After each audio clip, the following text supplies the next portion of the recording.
Ahora, esta noche, tenemos un amigo quien de hecho ha tenido mucho interés. Me ha sugerido desde hace años a que estudie árabe y que aprenda algo del Islam.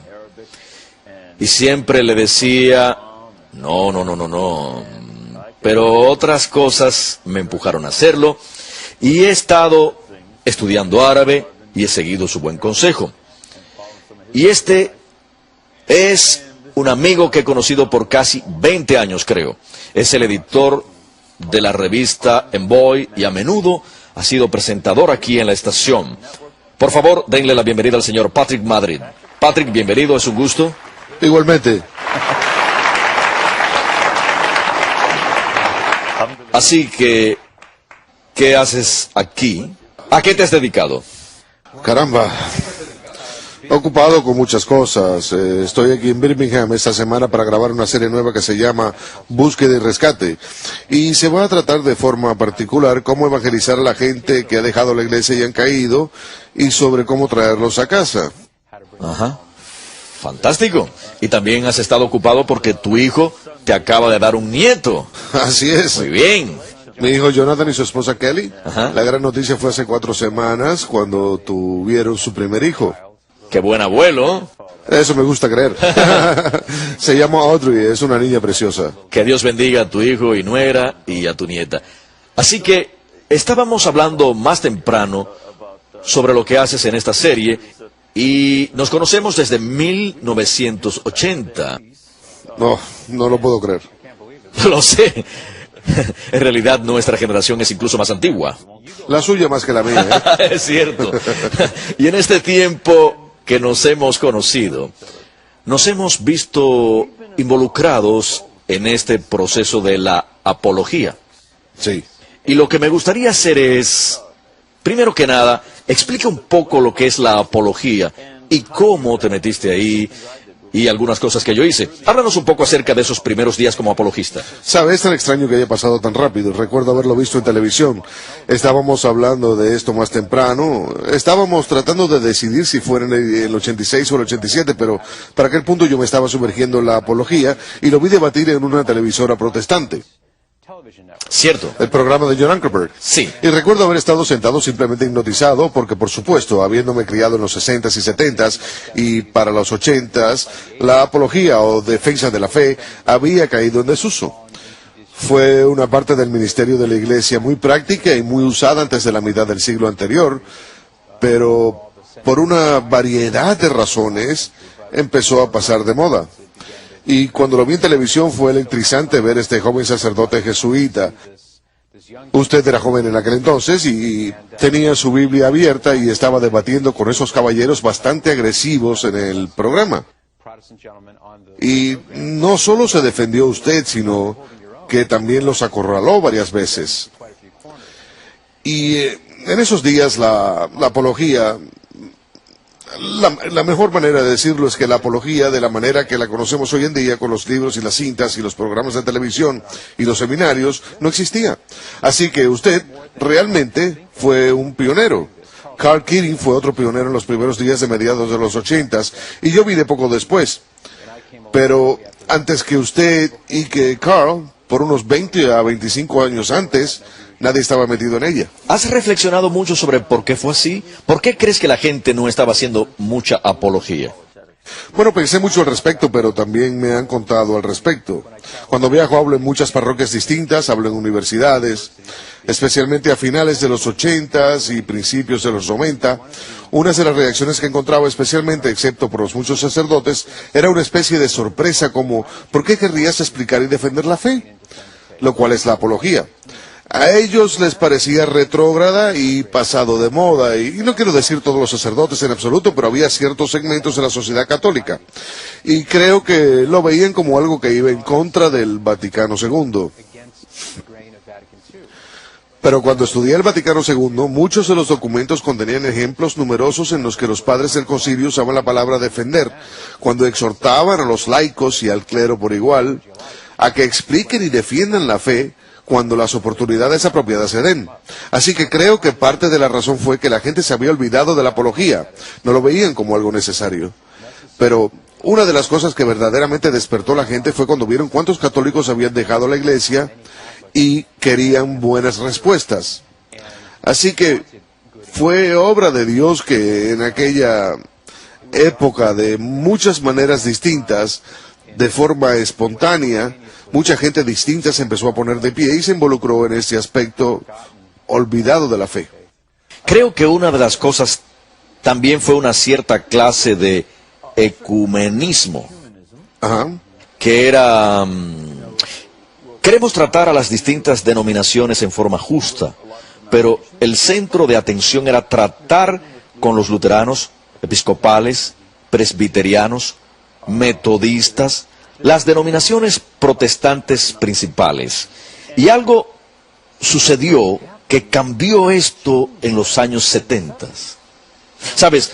Estábamos tratando muy duro de tener diálogo y se estableció un número de comisiones para un diálogo muy serio con estas distintas comunidades. Pero también ocurrió otro fenómeno a finales de los 70, especialmente con Jack Chick y otros. ¿Por qué no describes algo de esto? Seguro, especialmente dos de los temas que mencionó me parecen muy importantes. Primero es el surgimiento de los predicadores y escritores anticatólicos agresivos por falta de una palabra mejor.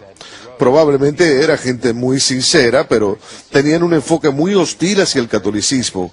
Gente como Jimmy Swaggart, y ya no se oye de Jimmy Swaggart, pero usted sabe cómo era en los 80, era un rey en la televisión y estaba escribiendo libros y entrenando gente en su universidad. Mucha gente fue influenciada por su concepto del catolicismo, el cual no era un concepto muy bueno. Usted mencionó a Jack Chick, hubo más gente así que fueron muy prominentes.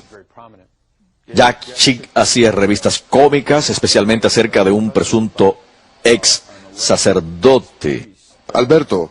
Es cierto, Alberto. Hablando de eso, retrocedamos en el tiempo. Yo estaba hablando en una parroquia en Los Ángeles alrededor de 1990. Hablo mucho en las parroquias, organizo seminarios y cosas así. Y estaba conduciendo este seminario en particular en castellano, en una parroquia de católicos hispanoparlantes. Y en medio de mi presentación, quizás a la media hora, una mujer se para en medio de la iglesia. Había como 400 o 500 personas y empezó a gritar a todo pulmón diciendo que yo era el diablo y que todo era falso. Y pude sobreponerme y resulta que era esposa de Alberto Rivera. ¿En serio? Y sí, él no estaba ahí, o si estaba no se identificó, pero ella estaba ahí con un grupo de gente. Así que los siguientes 20 minutos tuvimos un debate, una discusión sobre el tema de la salvación y los argumentos de ella en contra de la Iglesia Católica. Así que ese fue mi roce más cercano con la fama en lo que se refiere a conocer a Alberto Rivera. Porque una de las cosas que estaba sucediendo es que mientras tratábamos de hacer esfuerzos para comunicarnos y resolver los problemas entre nosotros y las iglesias protestantes principales, un número de iglesias evangélicas y sin denominación, grupos que se estaban separando unos de otros, que se habían separado de las iglesias principales, perseguía a nuestra gente y nosotros dos nos sorprendimos al enterarnos cuántos grupos anticatólicos profesionales existían. Había como 100. Lo sé, es una de las cosas extrañas. Usted mencionó a Jack Chick, y Jack Chick era conocido como el ilustrador de estas revistas cómicas que detractaban a tal maestro católico o a tal enseñanza católica. Me encontraba hablando en una parroquia en Butte, Idaho, hace 2 semanas, y cuando salía de la parroquia en dirección a mi auto, en el parabrisas alguna persona del vecindario había puesto un panfleto detractando a la Iglesia Católica. Sabían que iba a hablar por ahí, así que lo hicieron. Esto está muy presente, pero usted hizo muy bien el punto que a pesar de nuestros esfuerzos de tratar de acercarnos, o debería decir de acercar hacia nosotros a nuestros amigos no católicos en las iglesias protestantes, lo que está y sigue sucediendo es que las iglesias protestantes principales se están reduciendo muy rápidamente. Así que si miramos a las iglesias reformistas establecidas, están desapareciendo. Y mucha de esa gente se está yendo a las grandes iglesias evangelistas, las iglesias fundamentalistas, sin mencionar el hecho de que muchos católicos se han ido. Creo que uno de los fenómenos tristes de este antagonismo hacia la Iglesia Católica tristemente proviene de antiguos católicos, quienes cuando se fueron a otras iglesias se fueron con cierto sentimiento de enojo o amargura o lo que sea. Lo que he encontrado es que mucha gente que está realizando esta obra de libros anticatólicos, etcétera, ellos mismos solían ser católicos. Sí, y suelen ser los más amargados con respecto a la iglesia. Y una de las cosas que también quiero dejar en claro, de ninguna forma esto es universal entre las iglesias sin denominación. He ido a muchas de ellas, he sido muy bienvenido y me he sentado a rezar con ellos. Estoy feliz de rezar con cualquiera, pero, ¿sabes? Hay algunos que son muy anticatólicos. Específicamente, ¿cómo te involucraste? ¿Cómo te decidiste a hacer esto? ¿Fundaste una revista y este tipo de cosas? ¿Sabe? Es una de esas historias que ni yo mismo puedo creer, porque muy poca de la gente que conozco, creo que no conozco a nadie que un día se haya dicho de niño, cuando crezca quiero ser un apologista católico. Simplemente nadie lo pensó. De hecho, diría que incluso en el seminario a finales de los 60s y en los 70s, a ninguno de nosotros nos enseñaban nada de apología. No, pero está de regreso y lo que pasó conmigo es que yo era uno de esos casos raros en que estaba haciendo obra apologética, pero soy católico de nacimiento. Muchos de los más prominentes en este campo son protestantes que se volvieron católicos, así que traen a la iglesia con ellos mucha experiencia, mucho fervor evangélico, el cual es muy importante para transferirlo a la iglesia. Pero yo nací en una familia católica y le agradezco mucho a mis padres por haberme criado en la fe y por haberme enseñado la fe muy bien de niño. Tuve una infancia católica común. Al final de mi adolescencia y principios de mi juventud, siempre tuve una convicción mental muy seria sobre la fe católica. Pero creo que, como muchos jóvenes, pasé por cierto alejamiento en la forma en que viví mi fe. Así que, al llegar a los 30 y tantos, empecé a pasar por lo que en aquel entonces fue una crisis muy profunda para mí. Algo así como una crisis de identidad. ¿Quién soy? ¿A dónde voy? ¿Qué estoy haciendo? Y para aquel entonces ya estaba casado y tenía hijos, así que estaba seguro que el llamado de Dios hacia mí era estar casado, pero no tenía idea de qué quería hacer con mi vida. Y antes de eso estaba trabajando en ventas. Y esta es una profesión muy noble, muy buena, pero sabía muy dentro de mí que eso no era lo que Dios quería que hiciera. Simplemente no sabía lo que quería, así que cuando esta crisis finalmente llegó a su conclusión, me tomó casi un año al pasar por esta profunda experiencia de conversión. El último mes, lo recuerdo vívidamente, fue durante mi hora de almuerzo a una iglesia católica cerca de mi oficina y me puse a rezar de rodillas frente al Santísimo Sacramento, preguntándole al Señor qué quería que hiciera. Siempre es algo peligroso. Sí. El Señor puede ser muy insistente. Pero sabe, el problema era que yo le insistía a él. Yo quería saber y sentí mucha renovación y arrepentimiento en muchas de esas cosas. Así que la conclusión fue, bien, ¿ahora qué? ¿A dónde voy de aquí en adelante? Y no sentí nada, así que lo miro en retrospectiva y no lo creo, pero decidí que actuaría con fe, como lo hizo San Pedro al salir del bote. Decidí renunciar en mi trabajo y ponerme a disposición de Dios para que me mostrara qué quería que hiciera. Y mi esposa, que Dios la bendiga, confió en mí. Me dijo, bien, si eso es lo que crees que te hace falta hacer. Ese mismo fin de semana recibí una llamada de Carl Keating, y él y yo habíamos sido amigos durante la mayor parte del año anterior, hablábamos por teléfono a menudo, y él era abogado en San Diego, y estaba haciendo un apostolado a medio tiempo llamado Respuestas Católicas. Lo hacía en su tiempo libre, eran volantes y un periódico mensual, ese tipo de cosas. De hecho, incluso cuando Carl se involucró en esto, era alguien que había visto volantes anticatólicos, y siendo él buen abogado que es, fue y escribió uno y lo puso en los parabrisas en la iglesia protestante de donde provino. Sí, es cierto.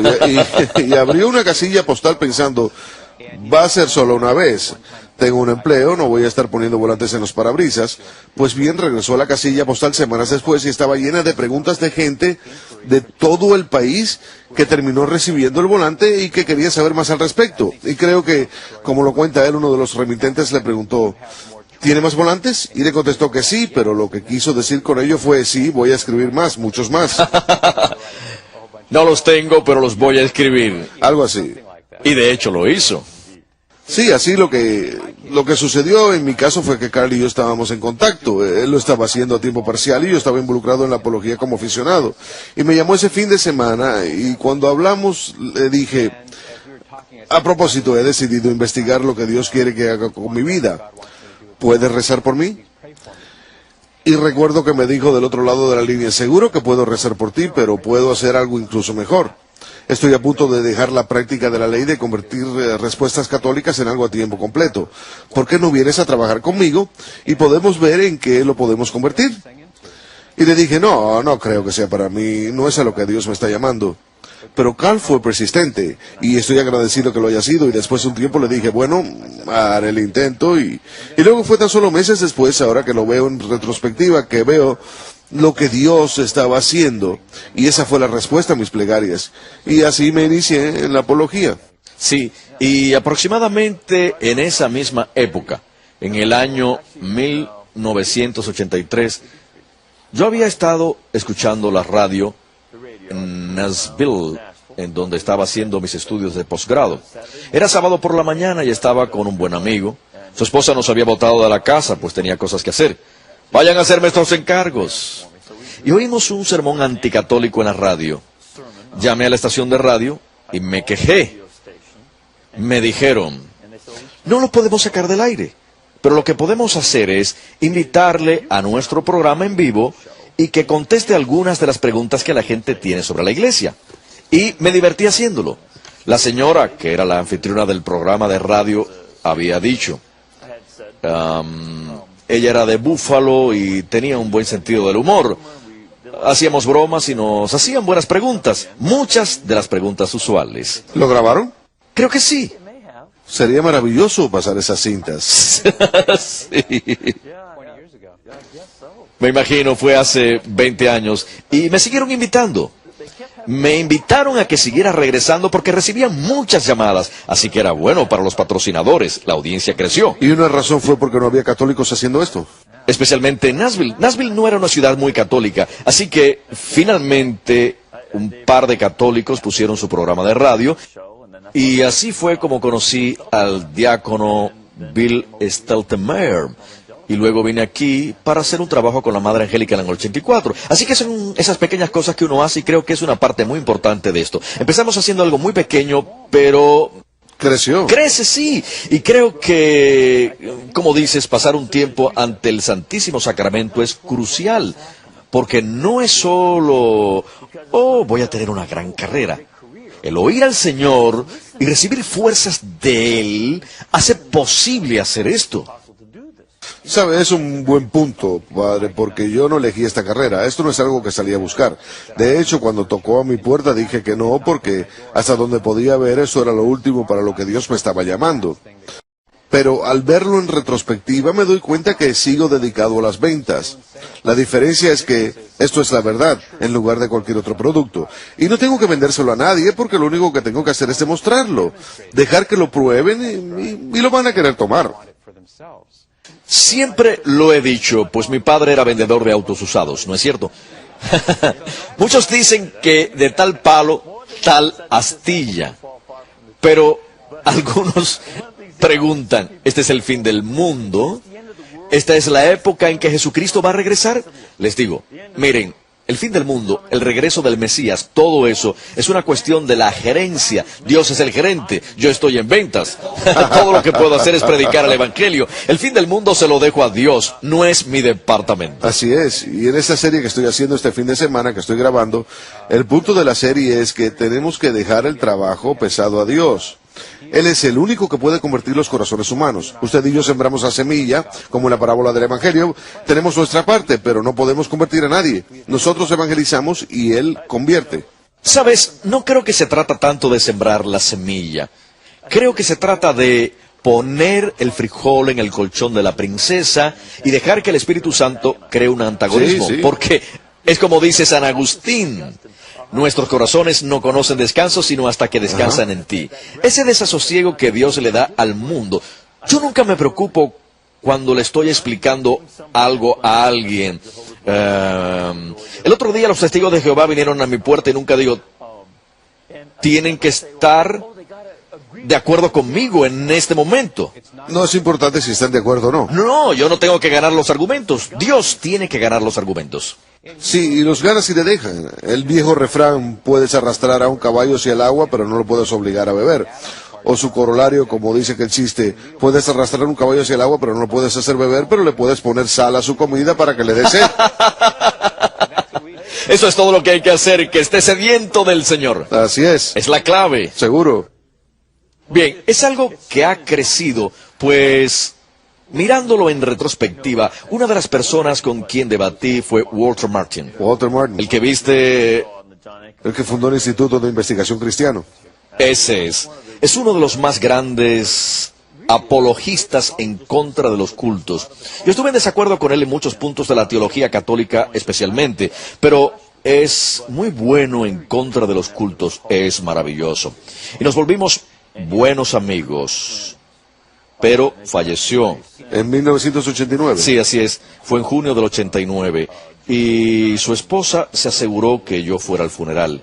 Ella me cae bien, siempre nos llevamos bien. Pero, ¿qué tal de los otros grupos anticatólicos?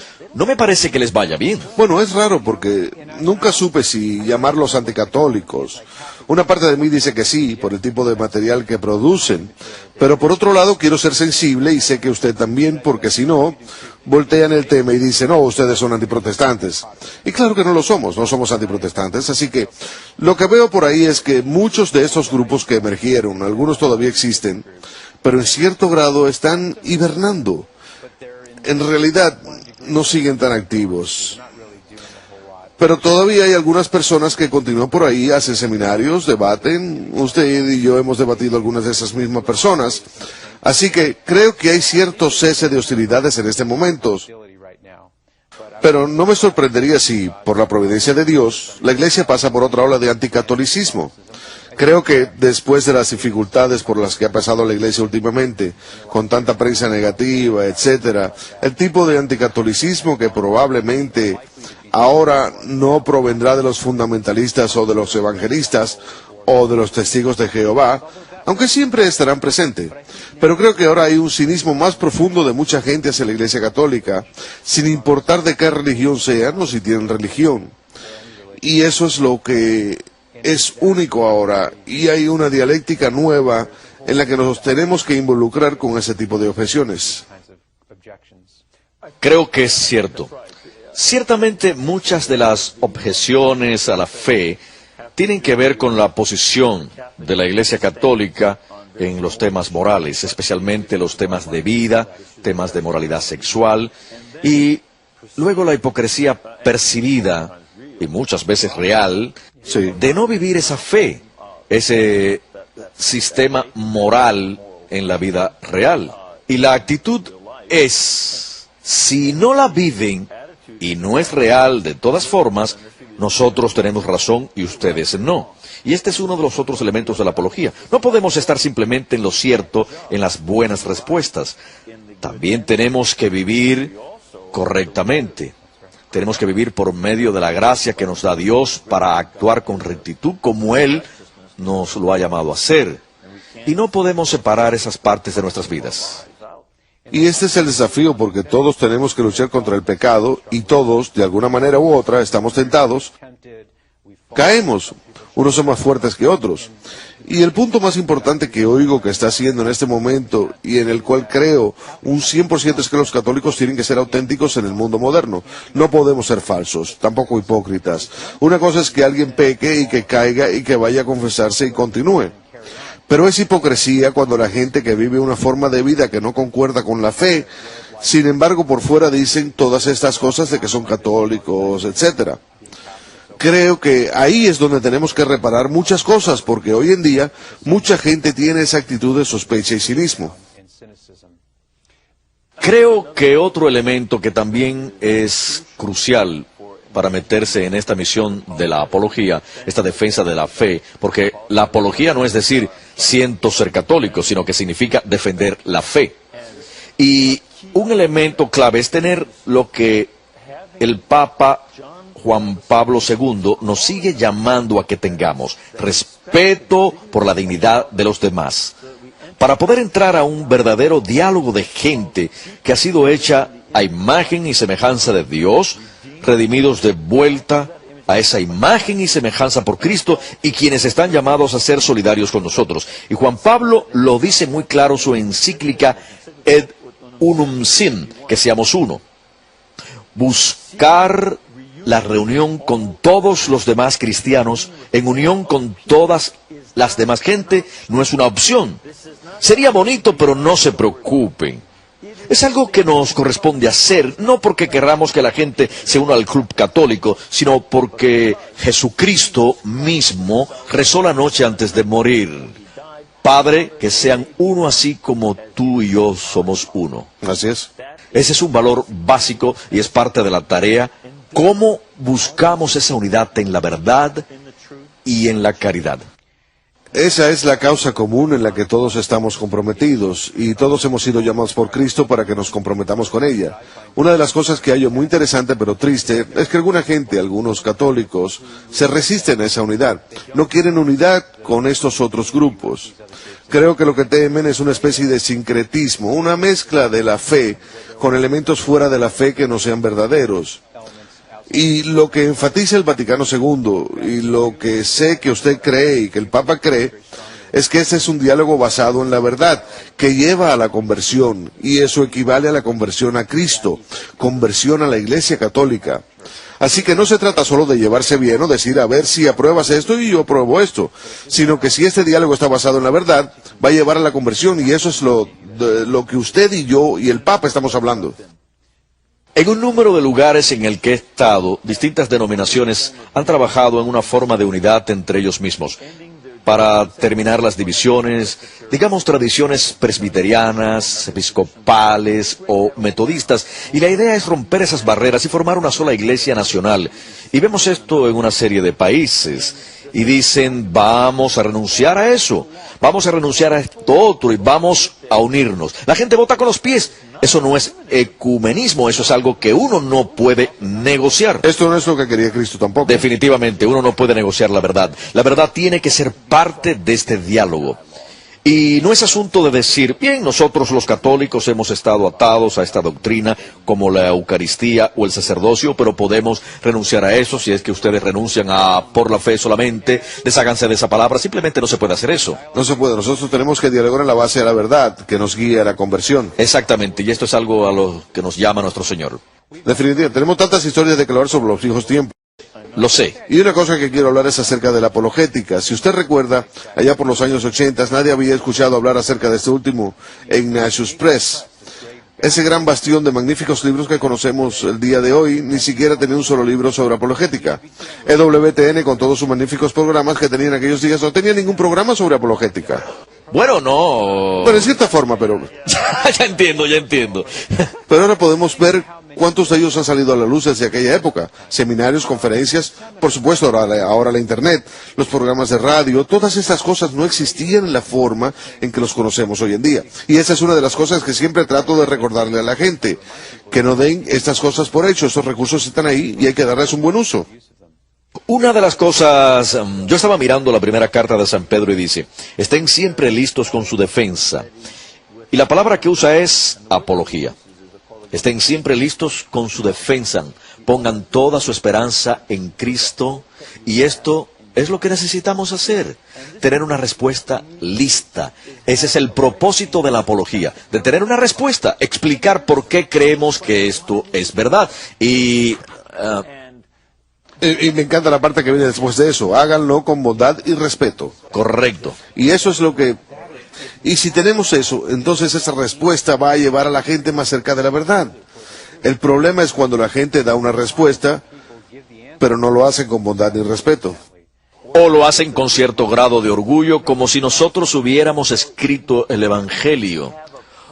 Uno no puede actuar con orgullo en esto, en el sentido que uno se sienta arrogante en saber lo que Cristo ha revelado, porque no es algo que nosotros hemos inventado, la verdad es algo a lo que nos conformamos. Y nosotros no inventamos la verdad. ¿Y sabe qué, padre? Creo que esa es una de las razones por la cual usted fue tan efectivo en ese debate que veía por el año 86-87 en el programa de John Ankerberg, porque por cualquier otra cosa buena que ellos hayan tenido, eran antagonistas y agresivos con usted, pero usted fue amable, como dice San Pedro, firme pero respetuoso. Y eso es lo que vio mucha gente. Por ejemplo, Tim Staple, quien escribió un capítulo de San Pablo en su libro Sorprendidos por la Verdad número 1, él dice que parte de la historia de su conversión se debió a ese debate, y viendo que usted no respondía del mismo modo, es decir, no se enojó ni les faltó el respeto a ellos, pero fue firme. Y eso fue lo que le ayudó a Tim a ver la verdad de la fe católica. Él me dijo que compró estas series y las vio 7 veces, y fue a la Universidad Bíblica Jimmy Swaggart, y allí había un sacerdote de Cuba, quien trató de contestar las preguntas, pero no pudo. Finalmente le dijo que se fuera. Sí. Y eso es como un aviso. La versión que apareció en el aire fue editada bastante, y la versión completa tiene mucho contenido. Imagínese si esta versión se hubiera mostrado en el aire. Walter Martin no estaba contento con la edición. Hace mucho tiempo atrás. Hola, ¿De dónde es usted? estoy llamando desde Chicago, ¿De qué Illinois. parte? De la parte norte, no muy lejos de la Universidad William. ¡Qué bien! Uno de Chicago realmente. Algunas veces la gente dice, soy de Chicago, de Lamont, pero usted sí es de Chicago, eso me encanta. Mi pregunta es la siguiente. ¿Es más difícil para un apologista católico debatir contra un católico disidente que contra un protestante? ¿Qué me puede decir? ¿Es para mí? Así es. Bueno, yo no puedo hablar por propia experiencia porque de los 12 o 14 grandes debates que he tenido, ninguno de ellos han sido contra un disidente católico, a menos que se cuente a aquellos polemistas protestantes o mormones que dejaron de ser católicos. Yo he debatido con algunos de ellos, pero pienso que basándome en lo que conozco de gente como esta, que hay discusiones completamente diferentes. Cuando polemizo con un ministro protestante evangélico, por ejemplo, tenemos un terreno común en el sentido que ambos miramos la Biblia como la palabra inspirada de Dios y podemos construir sobre ese terreno común, aun cuando no coincidamos en las interpretaciones. Pero con un católico disidente depende de dónde proviene. ¿Sobre cuál es el tema de la disensión? Exactamente, y por lo tanto, para buscar la forma más adecuada para hablarle, uno necesita identificar qué tema, cuál es su estructura de referencia, y luego buscar un terreno común y entonces tratar de construir sobre eso. Y creo que buscar un terreno común significa también que nos acerquemos a esta persona con respeto y no decir simplemente, oh, eres un disidente, no quiero nada contigo. No. Uno se acerca con respeto y trata de comprender de dónde proviene y entender la perspectiva y luego señalar el tema real. Porque así es como queremos que ellos se dirijan a nosotros, porque ellos podrían decir, aquí está este católico fundamentalista y va a tratar de anularnos con un comentario despectivo. Entonces vamos a tratarlos de la misma manera. Exactamente. Y la caridad es el tema clave. Estoy de acuerdo. Bien, tenemos una llamada. No es una llamada, usted está parado frente a mí, él no me está llamando. ¿De dónde es usted? Soy el hermano Maximilian Mary, uno de los frailes franciscanos de la Renovación del Sur del Bronx. Fabuloso, es un gusto tenerlo aquí. Gracias. Por favor, dele mis saludos al padre Groeschel. Gracias. Todos aquí lo queremos. ¿Cuál es Gracias. su pregunta? Mi pregunta es, ¿cómo la vida moral de una persona afecta la forma en que acepta las enseñanzas de la Iglesia, ya sea católica o protestante? ¿Sabe qué, padre? Usted confiesa, así que usted trata con eso en una forma más directa que yo. Yo voy a confesarme. Mis labios quedan sellados y tiro la llave una vez que termino en el confesionario. Bueno, doy marcha atrás, pero me gustaría escuchar lo que piensa usted. Ciertamente nuestras vidas morales, y ahí es realmente donde vemos las cosas claras cuando se trata de doctrina católica. Nadie va a tener que cambiar su estilo de vida debido a si María fue inmaculadamente concebida o no, o si ella fue asunta al cielo o no. Eso no va a cambiar la forma en que uno vive su vida diaria. Pero la Iglesia enseña sobre el control de la natalidad, por ejemplo, o sobre la homosexualidad u otros temas morales, y esto podría muy bien hacer que alguien haga una nueva evaluación sobre cómo va a conducir su vida diaria.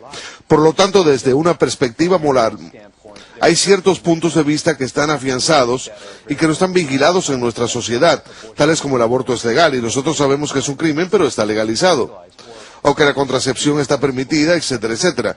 Entonces yo creo que la voluntad de la persona de abrazar el amor de Dios y las enseñanzas de la iglesia sí es fuerte como para decir, yo voy a hacer esto, aun cuando preferiría hacer esto otro. Entonces significa que esta persona está siendo heroica al aceptar las enseñanzas de la iglesia. El problema es cuando uno tiene a alguien que dice, yo sé lo que dice la iglesia, pero no quiero cambiar y voy a seguir haciendo lo que yo quiero hacer a pesar de que sé lo que necesito hacer. Así es. Eso es peligroso. Yo creo también, yo estaba hablando a un ex caballero de Colón y de hecho de la comunidad de San Diego, la comunidad iraquí. Y él sabía que muchos de los caballeros tenían negocios, en algunos de los cuales estaban vendiendo material pornográfico como una de las mercaderías que venden en las tiendas. Y esto lo puso bien en claro, que si uno va a ser un caballero de Colón, la vida moral de uno, aun si uno dice simplemente, es solo un negocio, pues eso no es simplemente un negocio, uno está ofreciendo a la gente una ocasión de pecar. Y una de las cosas que él hacía en forma muy enérgica era visitar estas tiendas o los llamaba por teléfono, de modo que su vida moral, aun cuando ellos no leían o veían esa pornografía, pero poniéndola a disposición de otros. Se convertían en un medio de transmisión. Exactamente.